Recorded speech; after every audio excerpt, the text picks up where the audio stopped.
Hello food lovers, welcome back to our channel. నేను మీ రాణి ఎర్రంశెట్టి.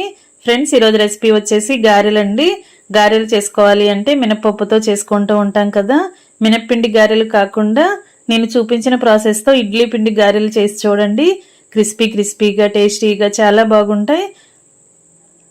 మినపప్పు గారెల్లాగా సాఫ్ట్గా లేకుండా కరకరలాడుతూ టేస్టీగా వస్తాయండి.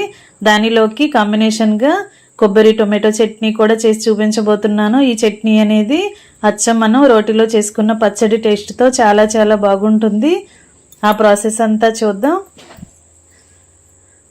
ముందుగా ఒక మిక్సింగ్ బౌల్ తీసుకోండి. దానిలోకి మనం స్టోర్ చేసుకున్న ఇడ్లీ పిండిని తీసుకుని ఒక బౌల్లోకి వేసుకుందాం. ఏదైనా ఒక బౌల్తో పిండిని కొలిచి తీసుకోండి. నేను 2 కప్పుల ఇడ్లీ పిండిని తీసుకుని మిక్సింగ్ బౌల్లోకి వేస్తున్నానండి. మీరు దానిని బట్టి పిండిని తీసుకోండి.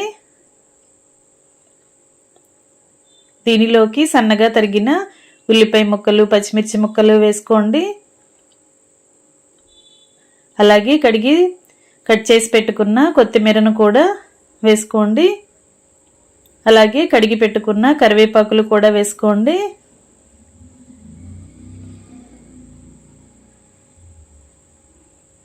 ఇప్పుడు టేస్ట్కి సరిపడా సాల్ట్ వేద్దాం.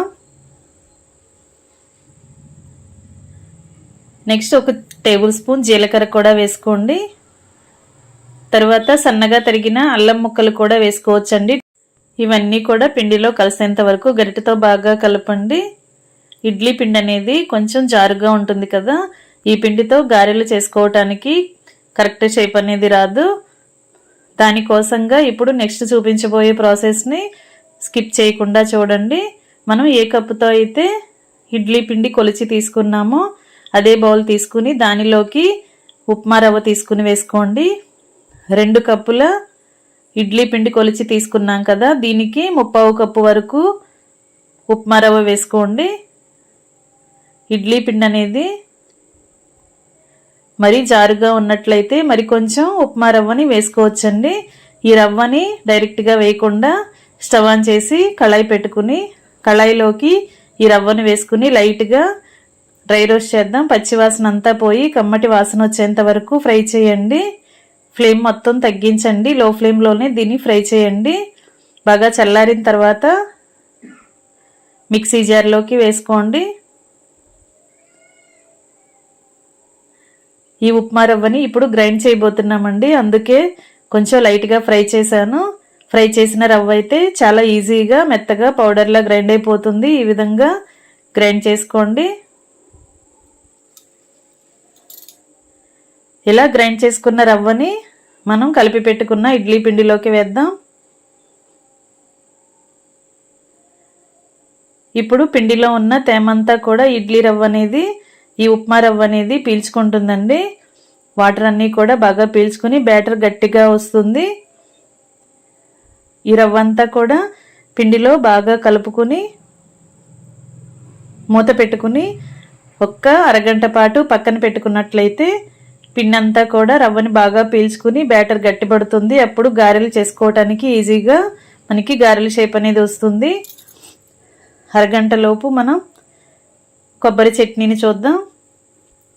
ఆయిల్లో ఫ్రై చేసుకున్న పచ్చిమిర్చిని తీసుకోండి. పచ్చిమిర్చి అనేది మీ ఘాటుకి తగ్గట్టుగా ఆయిల్లో ఫ్రై చేసి తీసుకోండి. అదే ఆయిల్లోకి సన్నగా తరిగిన టొమాటో ముక్కల్ని 1 కప్పు తీసుకుని ఆయిల్లో వేసి బాగా మగ్గించండి.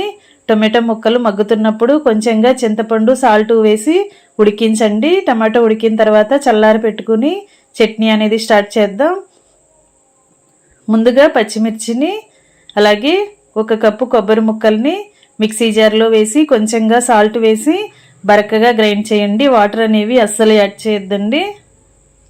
కొబ్బరి అనేది మరీ మెత్తగా పేస్ట్ లాగా నలగకూడదు, బరకగా గ్రైండ్ అవ్వాలి. ఇలా నలిగిన తర్వాత ఉడికించి పెట్టుకున్న టొమాటో ముక్కల్ని, చింతపండుని వేసేసుకుని కడిగి పెట్టుకున్న కొత్తిమీరను కూడా వేసుకుని వాటర్ మాత్రం నేను చూపించిన విధంగా 2-3 టేబుల్ స్పూన్లు మాత్రమే వేసుకోండి. వాటర్ని కొంచెం ఎక్కువగా యాడ్ చేసామంటే చట్నీ అంతా కూడా జ్యూసీగా వచ్చేస్తుంది.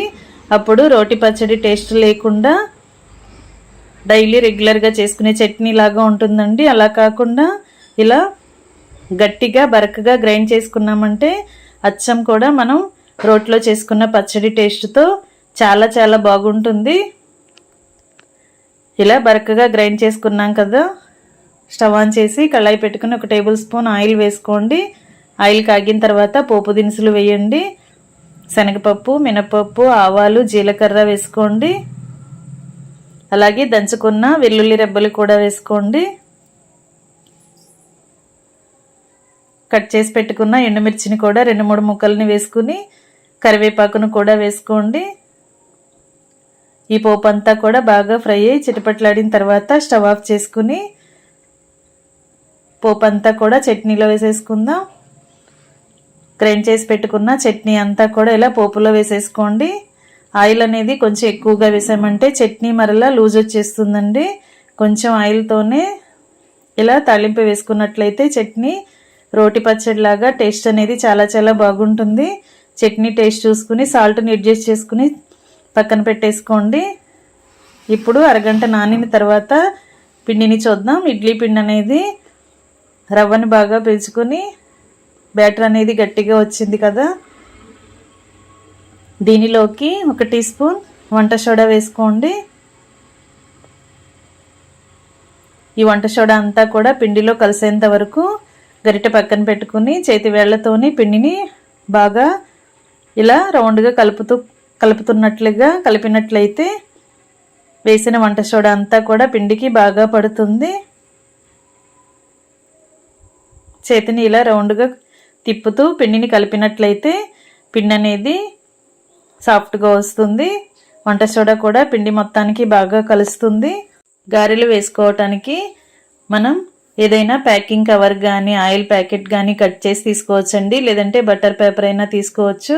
నేను ఇలా అరిటాకు మీద గారె అనేది చేసి చూపించబోతున్నాను. ఒక బౌల్ నిండా వాటర్ తీసుకుని పక్కన పెట్టుకోండి. చేతిని వాటర్తో తడుపుకుంటూ అరిటాకును కూడా వాటర్తో తడుపుతూ కొంచెంగా పిండిని తీసుకుని ఇలా ఆకుపైన గారెలాగా ఒత్తుకోండి. ప్యాకింగ్ కవర్ అయినా తీసుకుని చేసుకోవచ్చండి. డీప్ ఫ్రైకి సరిపడా ఆయిల్ పోసి కళాయిని స్టవ్ మీద పెట్టుకుందాం. ఆయిల్ కాగుతుంది కదా, చేతిని వాటర్తో తడుపుకుని పిండిని కొంచెంగా తీసుకుని అరిటాకు పైన తీసుకుని గారెలాగా ఒత్తుకుని కళాయిలో వేసుకోవటమే. ఆయిల్ కాగిందో లేదో చెక్ చేద్దాం. కొంచెంగా పిండిని తీసుకుని ఆయిల్లో వేసినట్లయితే పిండి అనేది పైకి తేలుతూ వచ్చింది కదా, ఆయిల్ పర్ఫెక్ట్గా కాగిందండి. ఇంకా గారెలు వేసుకోవటం స్టార్ట్ చేద్దాం. కొత్తగా వంట నేర్చుకునే పిల్లలైతే గారెలను చేత్తో డైరెక్ట్గా ఆయిల్లో వేయటానికి భయపడుతూ ఉంటారు కదా, వారి కోసం ఇలా టీ స్ట్రైనర్ మీద కూడా గారెను ఒత్తుకుని వేసుకోవచ్చండి. చాలా ఈజీగా ఆయిల్లో డ్రాప్ చేసుకోవచ్చు. ఈ విధంగా చేసుకోవచ్చండి. ప్యాకింగ్ కవర్ అయినా తీసుకుని చేసుకోవచ్చు, లేదంటే అరిటాకు పైన అయినా చేసుకోవచ్చు, లేదంటే టీ స్ట్రైనర్తో కూడా చాలా ఈజీగా గారెలను ఆయిల్లో వేసుకోవచ్చు. ఈ విధంగా ఆయిల్కి పట్టినన్ని గారెలను వేసుకోండి. ఫ్లేమ్ని మీడియంలో పెట్టుకుని మాత్రమే డీప్ ఫ్రై చేసుకోండి. అప్పుడే గారె అనేది లోపలి వరకు బాగా ఉడుకుతుంది. ఒకవైపున బాగా ఫ్రై అయిన తర్వాత గరిటెతో వెనక వైపు కూడా టర్న్ చేసుకుని 2 వైపులా కూడా బాగా క్రిస్పీగా ఫ్రై చేసుకోండి. ఇలా 2 వైపులకి కూడా తిప్పుతూ ఫ్రై చేసుకున్నట్లయితే గారె మొత్తం కూడా లోపల వరకు బాగా ఉడుకుతుందండి. ఇలా బాగా ఫ్రై అయిన తర్వాత ఆయిల్ నుండి తీసేసుకుని వేరొక ప్లేట్లో పెట్టుకోండి. ఇదే విధంగా మిగిలిన పిండిని కూడా కళాయికి పట్టినన్ని గారెలను వేసుకుని డీప్ ఫ్రై చేసుకుని మొత్తం అన్నీ కూడా కంప్లీట్ అయిన తర్వాత స్టవ్ ఆఫ్ చేసుకుని వేడివేడి గారెలను, ఇడ్లీ పిండి గారెలను సర్వ్ చేసుకోవటమే. మనం ముందుగా ప్రిపేర్ చేసి పెట్టుకున్న టొమాటో రోటి పచ్చడి ఉంది కదా, కొబ్బరి టొమాటో పచ్చడితో ఈ గారెలను సర్వ్ చేసుకుంటే చాలా చాలా టేస్టీగా ఉంటాయి. ఇడ్లీ పిండితో ఎప్పుడు ఇడ్లీ తింటే పిల్లలకి బోర్గా అనిపిస్తుంది. ఒకసారి అదే పిండితో నేను చూపించిన ప్రాసెస్తో గారెలను చేసి పెట్టండి. రెసిపీ నచ్చినట్లయితే వీడియోకి లైక్ చేయండి, ఛానల్ని సబ్స్క్రైబ్ చేసుకోండి. Thanks for watching. నేను మీ రాణి ఎర్రంశెట్టి.